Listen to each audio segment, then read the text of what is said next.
Hola, ¿cómo están? Adivinen que, el día de hoy les traigo una historia que en sí es muy similar a la primera que subí hace ya una par de años. Me parece que es muy interesante y nos deja ver una gran combinación de elementos. Con todo esto dicho, ahora vamos con la renuncia de derechos. Ninguna de las imágenes o personajes, al igual que la música y la historia, no son de mi pertenencia. El nombre del autor lo voy a dejar en la descripción porque la verdad es increíblemente largo, así que por eso solo hay una parte en la descripción. Bueno, sin más que decir, vamos con la historia. Danmachi, héroe del tiempo, capítulo 1. Prólogo. Las cicatrices de la derrota, un fanfic de Dungeon Nidea y Omotomeru no Uamachigate Irla Youka 26 minutos. Prólogo. Las cicatrices de la derrota. El sol brilla en lo alto. El gran anillo de luz en el cielo proyectaba sombras sobre los diversos cráteres de mediana profundidad y las montañas convertidas en colinas. Me atrevo a mirar al cielo y suelto un suspiro. El sol parece estar cerca del mediodía. Diosa, ¿cuánto tiempo ha pasado? No lo sé, Bell. Todo esto ha sido borroso para mí también, pero creo que han pasado 3 días desde que te vi.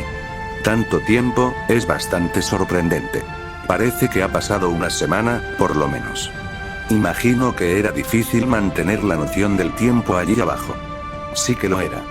Túneles sinuosos, tortuosos, desorientadores, sin luz, húmedos y asfixiantes durante medidores y medidoras sin una pizca de luz solar y escaso aire. Cualquier tipo de fuego significaba una sentencia de muerte con la escasa cantidad de oxígeno, así que tuvimos que llevar y proteger toneladas de cristales de luz. Incluso entonces, teníamos que operar casi siempre en la oscuridad más absoluta, contra enemigos que tenían una visión nocturna casi perfecta. Diosa, tienes. Hago una pausa, atragantándome con un poco de sangre. ¿Tienes alguna poción? Siento que un dedo abandona mi espalda, seguido del leve tintineo de un par de viales. Agarro ambos con la mano izquierda y los bebo inmediatamente, con una sensación vigorizante que se extiende con cada trago. Oigo otro clac cuando la diosa me da un segundo par de pociones dobles de Naza. Me las bebo y oigo otro clac. Otro, y otro más. Y por último, una poción especial, elaborada con la sangre de una sirena, Marie, y un Phoenix. Siento que me invade una ola curativa que se extiende hasta el último rincón de mi cuerpo, excepto el brazo. Siento que una mano baja por mi espalda. Puede que esté fuera de lugar, pero Bell, ahora mismo siento un poco de nostalgia. Dice, y poco después siento su cabeza apoyada en mi espalda. Déjame adivinar, ¿el espalda plateada? Respondo. Estaba pensando lo mismo. Ella asiente. ¿No es curioso?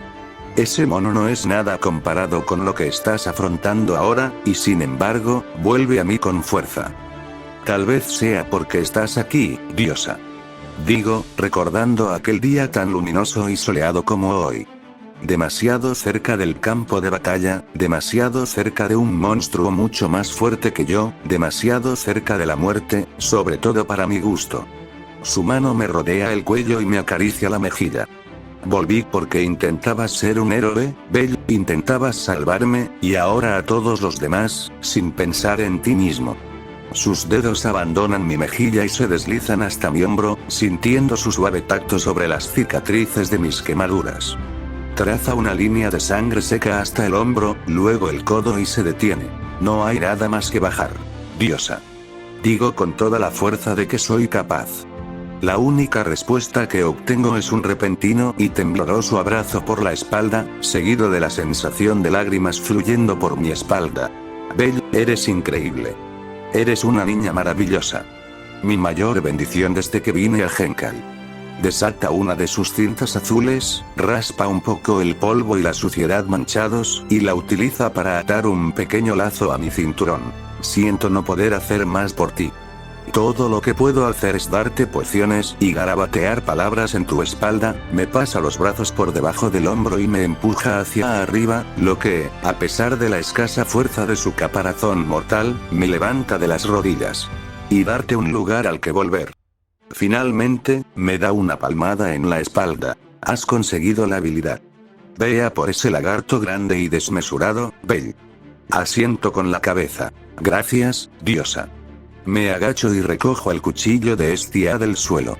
Lo siento un poco desequilibrado en mi mano izquierda, pero con un rápido giro me ajusto al instante. A medida que afianzo el mango, los jeroglíficos cobran vida. Pronto, el trozo de metal se convierte en una fina hoja que parece desgarrar el aire que la rodea. Me inclino, ajustándome a una postura de carrera. Y en el momento siguiente, desaparecer completamente mientras empiezo a correr a toda velocidad. Siento que mi equilibrio se resiente ligeramente con el brazo que me falta, pero no le hago caso y sigo corriendo de cabeza hacia el borde de la montaña. Al momento siguiente, las altas montañas y profundos barrancos del Valle del Dragón, ahora devastados por nuestra larga lucha, envuelven mi vista mientras comienzo la caída libre. Inclinándome hacia atrás, mi pie toca la ladera de la montaña y traquetea mientras me deslizo hacia las devastadas tierras rocosas de abajo. Entonces, en el momento en que sobrepaso cierto umbral, los vientos tranquilos de la cima se desvanecen, sustituidos por los chillidos y gritos de batalla. Llego al fondo, y la escena que veo solo puede describirse como cataclísmica. El suelo, tras haber sido hundido varias veces por los constantes combates, se extiende ahora en las profundidades de la tierra como si formara parte de la mazmorra. Los escombros caen en cascada desde las montañas circundantes como una catarata de tierra y rocas, rompiéndose y esparciéndose en innumerables pedazos al estrellarse contra el suelo a una velocidad vertiginosa. El flujo constante de roca desmenuzada llena los alrededores de polvo que se esparce con cada hechizo de alto nivel y cada golpe de espada inmaculado de los aventureros de primer nivel que se alinean en el campo de batalla, de tal forma que la intensidad es inevitablemente visible y palpable. Cuando Argonauta se activa, envolviendo mi mano en una luz blanca, el ojo singular del principal perpetrador de la escena apocalíptica se fija en mí, atravesándome con una energía vil. Sin embargo, al momento siguiente, esa mirada de una fracción de segundo se vuelve fatal cuando una lanza atraviesa el aire y casi se incrusta en el ojo del dragón. Desgraciadamente, se detiene justo antes de entrar en contacto con la carne, y una aura negra se enciende y quema la lanza hasta hacerla cenizas, pero el ataque distrae al dragón el tiempo suficiente para que un hombre, una bestia corpulenta, envuelto en luz blanca y un velo de viento, atraviese el aura negra y descargue un tremendo golpe con su gran espada. Inmediatamente gira, y su enorme cuerpo se retuerce junto a su colosal espada para asestar otro chirriante golpe a las oscuras escamas de la bestia. Aterriza, y aprovechando el retroceso vuelve a girar, sin importarle el aura negra que se aproxima. Y al instante siguiente, unas grietas se extienden alrededor de la espada al romperse en incontables fragmentos de mitril. El aura negra se enciende, y en un instante es lanzado hacia atrás y se estrella contra el suelo, creando otro cráter. Sin embargo, poco después aparecen otros 3 cráteres, mientras un conjunto de escamas negras descienden tras haber sido lanzadas por los aires, acompañadas de un chillido agravado del dragón. Me acerco justo a tiempo para ver cómo el corpulento hombre sale de su armadura resquebrajada y llena de tierra y piedras. Otar. El destronado rey de Horario se vuelve para mirarme con su único ojo, que parpadea hacia mi brazo derecho antes de volver a centrarse en mi cara. Belle Cranel, ¿has completado tu actualización de estado? ¿Tienes la habilidad ahora? Pregunta. Sí, lo sé. Además, ¿sabes dónde está Fels? Necesito otro Oculi. En cuanto lo digo, señala detrás de mí. Me doy la vuelta y veo como una capa oscura se materializa de la nada. Estoy aquí mismo. Dice Fels, que, como de costumbre, aparece de la nada. Me entrega un Oculi y se marcha con una inclinación de cabeza casi imperceptible. Incluso antes de ponerme el Oculi oigo el pequeño chirrido de una voz familiar, lo que me hace sonreír. Belle-sama. Belle-sama, ¿me oyes? Mientras me lo pongo en la oreja, una voz preocupada se oye con claridad cristalina. Sí, te escucho, Lily. He vuelto. Casi me atraganto, pero ver al dragón luchando a lo lejos me devuelve al instante. Y cálmate. Has vuelto a llamarme Sama otra vez. Te llamaré como quiera, Belle Sebel. ¿Sabes lo preocupados que estábamos? Siempre os hago preocupar. Digo con una pequeña risita. Desgraciadamente es verdad. Y siempre te gritaré por ello. Tras el grito, oigo un montón de ruido de fondo mientras se emiten más órdenes caóticas en el puesto de mando. Lille se toma un segundo para calmarse y pronto vuelve a su lucidez mental. Perdona por gritarte, Belle, y bienvenida de nuevo. Dice con su voz de autoridad. Ahora que estás aquí, pasaremos a la fase final de nuestro plan. Te pondré en contacto con todos. Tras una breve estática, el óculi cambia de color a blanco y me veo rodeado de voces familiares. Campana. Campana. Belle-sama. Después de 3 gritos siguen mensajes más serenos, pero igualmente felices. Tardaste mucho en salir de ese agujero. Es bueno tenerte de vuelta, Belle Cranel. Sí, estoy de vuelta todo el mundo. Hago una pausa para saltar sobre una mano sombría que se manifestó desde el suelo antes de continuar la conversación. ¿Cómo está la situación? Los Scarles llegaron a Turrenar. Responde una voz aguda pero cansada. El hechizo está listo, pero solo tenemos 7 potenciadores en vez de 9. Me quejo de la noticia mientras esquivo otra mano que se manifiesta desde el acantilado. Tendremos que conformarnos. Añade una voz compuesta pero cansada. Además, por lo que he oído de la lucha, deberíamos alegrarnos incluso de tener tantos. Pido disculpas por mi transgresión, responde una voz suave pero ronca. Belle, ¿alguna lesión que debamos saber?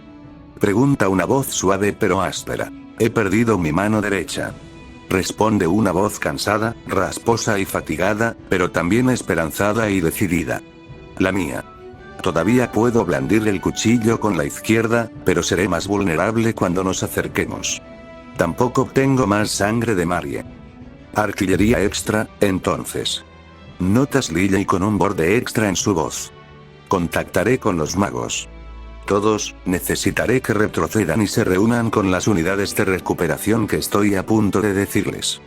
Por favor, aprovisionaos de todo. Y prepárate para el ataque final. El dragón lo sabía. Sabía cómo se llamaba entre la prole de los infestadores que venían de arriba. Su propia prole se lo dijo, se lo susurró con miedo a su ira y odio a los que se atrevieran a llamarla así. El tuerto. La llamaban así por la cicatriz, su única herida a lo largo de los milenios. Lo único que delataba su presencia de poder absoluto y lo único que implicaba debilidad. Ya no era el apocalipsis. Era el tuerto. Fue una desgracia. Incluso ahora, después de casi 1000 años y el sacrificio de su prole, la cicatriz no se había curado, y sabía que nunca se curaría. El ojo claro había cortado demasiado profundo. El ojo claro atravesó sus escamas y le arrancó un ojo, muriendo desafiante. Y ese desafío mancharía sus nombres venideros. ¿De qué servía su poder, si el mismo nombre que la cría del infestador pronunciaba con miedo, implicaba debilidad? ¿Implicaba su absoluta proeza? De un solo golpe, el ojos claros atravesó la imponente e impenetrable oscuridad de su sombra y la manchó para siempre. Cuando sobrevolaba el cielo, anunciando su poder absoluto al envolver a todos los que estaban bajo él con su enorme sombra, había una hendidura. Una astilla alrededor de su cabeza donde la luz podía brillar a través de la oscuridad. Cuando se enseñoreaba de la cría del infestador, sus ojos rojos, lo único que verían bajo su oscuridad, brillaban como uno solo. No veían el terror perfecto de sus 2 ojos rojos, sino un vergonzoso ojo único. Toda su presencia no podía escapar a la cicatriz. Siempre estaba ahí, declarando a la vista de todos la imperfección, la debilidad, la esperanza de la victoria. Y ahora, esa espantosa y manchada cicatriz palpitaba. Palpitaba con el recuerdo. Palpitaba más y más y más fuerte, y una vez que el peliblanco regresó, con ojos que recordaban a los de ojos claros, palpitó aún más fuerte. Y cuando vio acercarse al peliblanco con el semielfo de pelo dorado que invocaba el viento, le asaltó un doloroso y vergonzoso recuerdo. Pronto, incluso sin verlo, pudo sentir cómo se acercaban por todas partes. 7 de los que brillaban con luz blanca como el oro, que atravesaban y desafiaban la oscuridad de su sombra, los más audaces, siguiendo a los ojos claros del pasado y del presente. Sin duda, seguidos por varios traidores, compañeros de prole y mucho más. Su sombra temblaba. Deseaba volar, envolverlos y señorearlos como es debido, pero no podía. Y así, rugió. Rugió contra el pasado y el presente y contra todos aquellos que se atrevieran a desafiarlo. Rugió contra el semiorco, que tenía el viento de los primeros infestados y el filo de los ojos claros. Rugió contra el peliblanco, que atravesó su sombra con su luz blanca como el oro y sus ojos claros. Rugió como la raza pura del odio, la portadora del Ragnarok, el cataclismo. Rugió como el apocalipsis. Primero llegaron tres: el mestizo, la bestia plateada y el peliblanco. Con un golpe, el mestizo los envolvió a todos en viento, esquivando el golpe de su cola que solo destruyó más barranco. Uno voló y dos corrieron por el suelo, invadiendo rápidamente su estómago. Consciente de los límites de su estado actual de inmovilidad, rugió rápidamente otra ráfaga hacia abajo, las llamas fluyendo por sus escamas. Aunque se chamuscó en los lugares donde sus escamas estaban desgarradas, las llamas alcanzaron rápidamente su bajo vientre, listas para quemar a la bestia de pelo blanco y plata. De repente, un chirrido salió de su costado. Casi inmediatamente después, una ráfaga de verde resplandeciente rugió desde los acantilados e interceptó su llama a mitad de camino, dando lugar a una ráfaga brillante que parecía desafiar la gravedad y explotar hacia arriba, hacia su estómago. Al atravesar su aura oscura, la magia se deslizó hacia arriba sobre sus escamas, alcanzando su ojo e intentando cegarlo con un destello brillante. Sin embargo, cerró el párpado a tiempo y la magia se deslizó por las escamas negras de la parte posterior de su ojo, desviándose hacia el cielo. Sin embargo, volvió a chamuscarse cuando Beast Brute le arrancó más escamas. El apocalipsis rugió de nuevo y clavó sus garras en el acantilado, apuntando al que se atrevía a desafiarlo, de entre todos los seres, con magia. Cuando sus garras atravesaron las montañas, se encontró con una insatisfactoria falta de sangre de cría de infestador, que podía diferenciar fácilmente de la sangre de simples bestias y criaturas. Cambiando de objetivo, volvió a apuntar a los dos que tenía debajo, esta vez con la garra que había clavado en el acantilado. Al mismo tiempo, apuntó al mestizo en el cielo con una ráfaga de fuego. Cuando sus garras empezaron a chirriar, de repente encontró resistencia. Por el rabillo de su agudísima visión, pudo ver al buey terrestre, al minotauro traidor, al bruto bestia de antes, a varios pieles oscuras y a toda una manada de engendros traidores, incluido un dragón, empujando contra su brazo. Enfurecido por estas molestias que parecían aparecer y desaparecer de la nada, levantó la garra y la golpeó, solo para encontrarse con más tierra y rocas. Mientras tanto, en lo alto, la mestiza acabó chamuscada por su llama, ralentizándose al dispersarse gran parte de su viento. Al ver la oportunidad, fue a tragársela entera, pero de repente se encontró con varios golpes en la mandíbula que quemaron, enfriaron y electrificaron al mismo tiempo, aflojando la mandíbula lo suficiente para ganar tiempo para que el mestizo escapara. Enfurecido aún más por la desaparición de su presa, giró la cabeza y lanzó un tornado de llamas negras, una llama que sabía que ninguna criatura podía igualar, a su alrededor. Mientras la roca se derretía y se convertía en magma, vio a un pequeño grupo zigzaguear entre los pilares llameantes que se retorcían y giraban. La mestiza, la atrevida, llevada por una traidora Boubiré, y la mestiza del bosque enmascarada. Con la combinación de los vientos de la mestiza y de la mestiza del bosque, la traidora se introdujo entre las llamas, mientras llevaba en sus garras a la atrevida. Dicha Boldeyer aprovechó la oportunidad para golpear, haciendo llover repetidamente una lanza que chamuscó con la magia de los primeros infestados, hiriendo incluso a través de su aura y sus escamas. Entonces, llegó otra ráfaga verde, esta vez desde arriba. Se dispersó en una espiral que dispersó y penetró su llama que, en lugar de contrarrestarla, dirigió la llama negra lejos y hacia una montaña. Miró por encima de donde procedía la ráfaga, solo para ver nada más que el sol. Al levantar la vista fue golpeado en el cuello, y sin verlo supo que eran el mestizo y el atrevido. Cuando sintió que dos escamas salían volando, bajó la cabeza con la intención de aplastarlos a ambos. Una vez más, no se encontró con nada. Entonces, después de haberse distraído de ellos durante tanto tiempo, los dos de abajo se movieron. De repente, se vio envuelto por una llama. No su llama negra, no la llama mágica inferior que no podía hacerle daño, ni una llama que recordaba a los primeros infantes. No, esta llama no quemaba. Comía, como si ella misma fuera una bestia. Y de todas las cosas, comenzó a devorar su aura. Inmediatamente, concentró más de su aura hacia la llama bestia, con la intención de suprimirla hasta la sumisión. Sin embargo, tan repentinamente como empezó a comer, la llama desapareció de repente. Sin embargo, no tuvo que buscar mucho para encontrarla. La llama bestia reapareció inmediatamente. Delante de su ojo.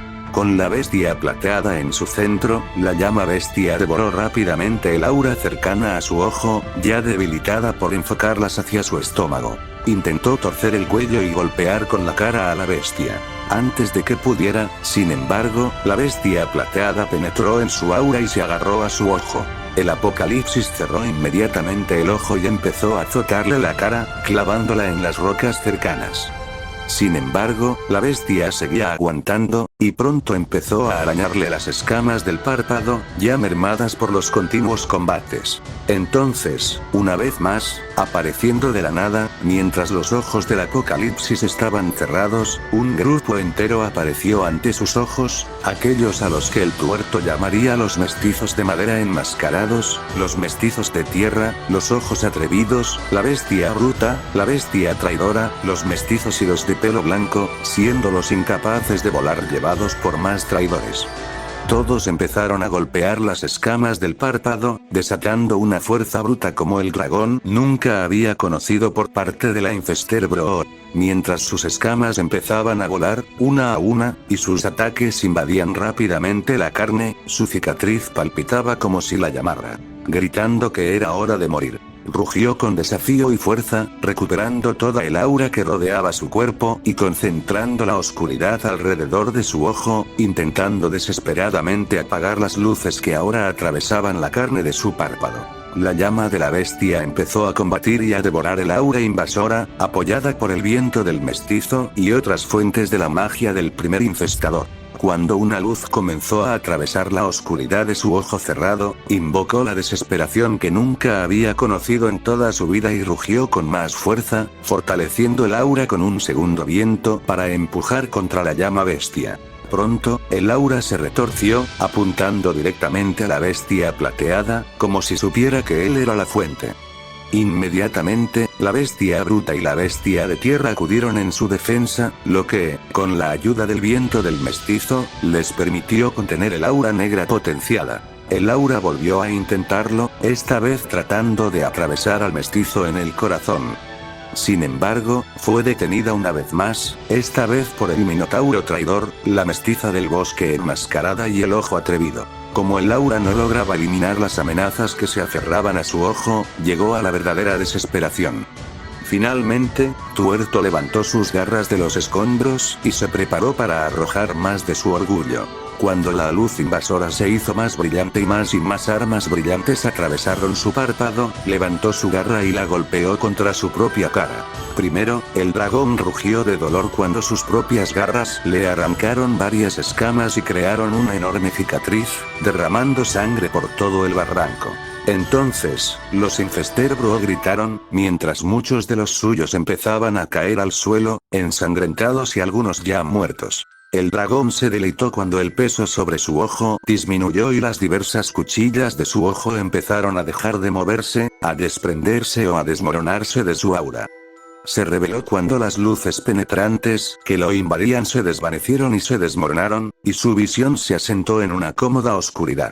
Sin embargo, justo cuando se atrevía a bajar la guardia, justo cuando empezaba a bajar del subidón de la desesperación, justo cuando se atrevía a pensar que todo había terminado. Una hoja. No, un cuchillo. Luego, otra cuchilla. Una espada. Ya desgarrado y ahora aún más dañado por sus propias garras, estas dos hojas de luz finalmente lo atravesaron por completo, abriendo un gran agujero en su ojo. Y al momento siguiente, su vista se consumió. Al encontrarse con una luz más brillante de lo que jamás había conocido, sus pupilas se dilataron como si buscaran una escapatoria y comenzaron a dar vueltas salvajemente, pero no la encontraron. No había escapatoria. No había escapatoria de esta luz que ardía más que el sol, que quemaba como si abrasara su propia existencia. Un cuchillo y una espada se clavaron en el ojo del dragón, desgarrando profundamente su carne. Y por segunda vez en su vida, el dragón rugió con verdadero dolor y desesperación mientras su ojo era acuchillado, abrasado y desgarrado, mientras la sangre empezaba a brotar como lágrimas, mientras la luz penetraba más profundamente que nunca. Se agitó salvajemente y rugió, pero no fue suficiente. Pronto, las cuchillas, la luz, atravesaron su ojo y llegaron al centro. Alrededor de la coronilla de su cabeza, que estaba protegida por sus escamas más gruesas del exterior. Y allí, dos fueron testigos por primera vez en la historia. La piedra mágica del dragón negro. Ahora, con sus dos ojos robados y las cuchillas cayendo sobre su piedra mágica, el dragón podía sentir la llamada más fuerte que nunca. Fluyó con una fuerza imparable, asaltando cada pequeño resquicio de su ser y envolviéndolo en una innegable desesperación que normalmente infundía en los demás. Ahora, más penetrante y certero que nunca, el dragón escuchó la llamada que llega para todos. La llamada de la muerte. Y así, una espada y un cuchillo se balancearon sobre la piedra mágica de color negro puro. Y en el momento siguiente. Al momento siguiente. El próximo. Un rayo de luz oscura lo atravesó. El dragón rugió. Dos cadáveres ensangrentados cayeron del ojo del dragón. Y la batalla había terminado. Ese día, dos fueron testigos de la piedra mágica del dragón negro por primera vez. Ese día, el otro ojo del dragón fue destruido y sobre él quedó una cicatriz de su propia creación. A partir de ese día, el dragón fue conocido como Aomatos, o el sin ojos. Ese día, la batalla más dura contra el dragón negro concluyó con la anulación por parte de los dioses de la última de las tres grandes misiones. La misión de matar al dragón negro. Aquel día, que se conocería como el último gran asalto, supuso el fin de una era. Y la muerte de casi todos los grandes aventureros de Horario.